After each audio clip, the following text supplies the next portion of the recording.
Hello everyone and welcome back to our new video. Are you selling made to order and ready to ship items?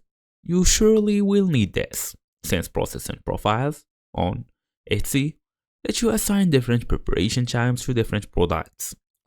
So in today's small tutorial we're gonna go through how to create processing profiles on Etsy, fast and easy as usual. Let's get started.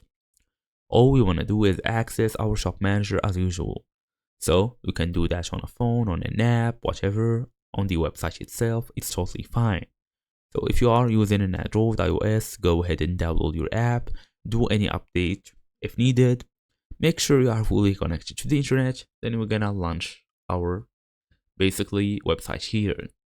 All we're gonna do now is log in using our email address and password, make sure it's the correct shop you are logged in, or basically you are logged into. Then I'm gonna go to shop manager, tap on settings, then go through the shipping settings. Click on add a shipping profile, then set your specific processing time, add shipping, carrier, and delivery estimates, then click save profile.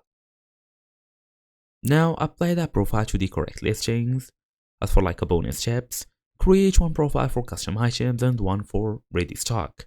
Then keep handmade timelines realistic. Update profiles instead of editing listings individually basically.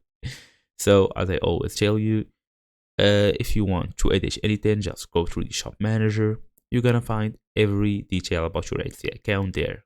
And that's it. Thank you all for watching. I'll see you all in the next video.